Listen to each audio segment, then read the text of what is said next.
కాకినాడ జిల్లాలో science day special కార్యక్రమాలను నిర్వహించనున్నారు. ఈ సందర్భంగా ఆర్టిఫిషియల్ ఇంటెలిజెన్స్ రోబో విద్యార్థులు తల్లిదండ్రులకు స్వాగతం పలికి వెయిటింగ్ హాల్లో కూర్చోబెడుతుంది, మంచినీళ్లు అందిస్తుంది. ఆ కాలేజీలో ఉన్న కోర్స్ వివరాలను తల్లిదండ్రులకు వివరిస్తుంది. దీనిపై మరింత సమాచారం మా ఉభయ గోదావరి జిల్లాల రీజనల్ కోఆర్డినేటర్ నానాజీ అందిస్తారు.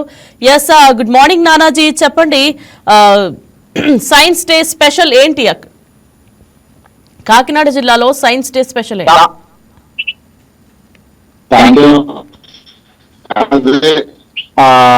సహజంగా మనం ఏదైనా కాలేజీకి వెళ్ళేటప్పుడు అక్కడ సంబంధించి ఒక వ్యక్తి వచ్చి ఆ రిసెప్షన్ లో అంటే వాటర్ ఇవ్వడం కానీ టీ ఇవ్వడం కానీ ఇచ్చిన తర్వాత అక్కడ నుంచి ప్రిన్సిపల్ రూమ్ కి వెళ్ళిన తర్వాత అంటే ఏ కోర్సులు ఉన్నాయి, ఎంత ఫీజు అవుతుంది, దీనికి సంబంధించిన పేరెంట్స్ అంతా కూడా మాట్లాడుతుంటారు.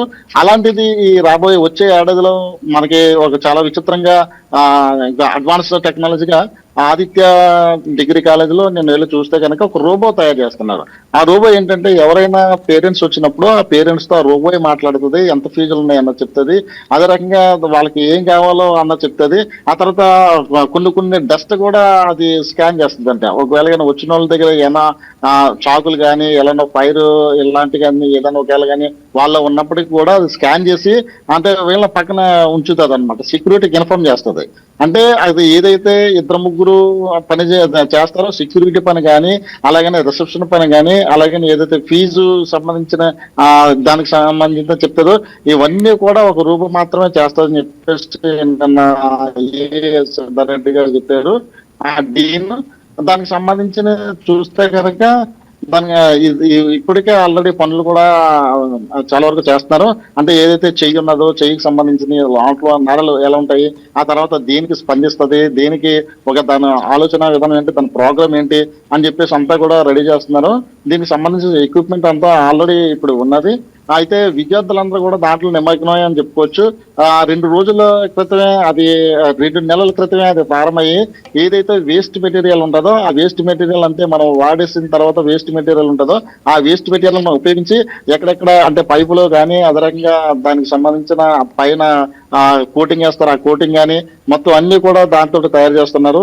ఒక విధంగా ఆ రోబో అంతా తయారైన తర్వాత రేపు పొద్దున్న ఏదైతే డిస్ప్లే ఇచ్చినప్పుడు ఏదైతే వరల్డ్ రోబోటిక్ కాంపిటీషన్స్ వెళ్తుందో ఆ వరల్డ్ రోబోటిక్ కాంపిటీషన్ కూడా పంపిస్తారని చెప్పేసి చెప్తున్నారు.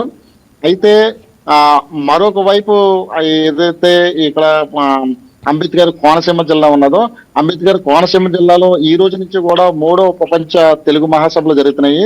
ఈ తెలుగు మహాసభలు ఈ జిల్లాల్లో జరగడం అనేది ఇదే ప్రథమని చెప్పుకొచ్చి ఇంతటి ప్రపంచ తెలుగు మహాసభలు జరగడానికి దాదాపు 3 గవర్నర్లు వస్తున్నారు, దాదాపు 20 మంది సుప్రీంకోర్టు కానీ హైకోర్టు కానీ జడ్జెస్ వస్తున్నారు. అలాగనే కేంద్ర రాష్ట్ర మంత్రివర్గం కూడా చాలా వరకు వస్తూ ఉన్నది. దీనికి సంబంధించి ఎవరైతే స్పీకర్ కానీ అలాగే డిప్యూటీ స్పీకర్ కానీ దీని రాజకీయ సంబంధించిన ప్రతి ఒక్కరు కూడా అక్కడికి వస్తూ ఉన్నారు. అలాగే వివిధ దేశాల నుంచి కూడా చాలా వరకు ప్రతినిధులు వస్తున్నారు. లక్షల్లో వచ్చే అక్కడికి సంబంధించిన ప్రాంగణం కూడా ఏర్పాటు చేశారు. ఆ ప్రాంగణం పేరు ఎన్టీఆర్ ప్రాంగణం కూడా పెట్టారు. అయితే ఎన్టీఆర్ ప్రాంగణం పెట్టారు, దానికి అనుబంధంగా ఒక 16 స్టేజెస్ కూడా చేయడం జరిగింది. అంటే తెలుగు సంస్కృతి సంప్రదాయాలు ఉట్టిపడేలాగా అక్కడంతా కూడా ఆర్టికల్స్ తయారు చేయడం, దానికి సంబంధించిన ఎవరైతే విద్యార్థులు ఉన్నారో ఈ రోజు భాష అంతా కూడా అంతరించిపోతుంది కాబట్టి ఆ ఇంగ్లీష్ మీడియం వచ్చిన తర్వాత తెలుగు భాషను మర్చిపోతున్నారు కాబట్టి తెలుగు స్పష్టంగా ఎవరు రాయగలరు ఎవరు చదవగలరు అనేది వాళ్ళకు కూడా కాంపిటీషన్ పెట్టడం జరిగింది. అదే కాంపిటీషన్ సంబంధించిన పిల్లలందరికీ కూడా ఈ రోజు కూడా ప్రైజులు ఎవరైతే గెస్ట్లు ఉన్నారో వాళ్ళతో కూడా ఇప్పించడం జరుగుతుంది. దీనికి సంబంధించి ఏర్పాట్లన్నీ కూడా ఇప్పుడే చకచకా జరుగుతున్నాయి. దీనికి సంబంధించిన ఏంటంటే ఎవరైతే హెలిప్యాడ్స్ లో వస్తారో అంటే చాగంటి కోటేశ్వరరావు గారు అలాగనే గరికపాటి గారు వీళ్ళిద్దరు కూడా అక్కడ తెలుగుకి సంబంధించిన దాని మీద స్పీచ్ ఇవ్వబోతున్నారు. దీనికి సంబంధించి 2 రోజుల పాటు జరుగుతుంది. ఈ రోజు రేపు కూడా అమలాపురం కిమ్స్ హాస్పిటల్లో జరుగుతుంది.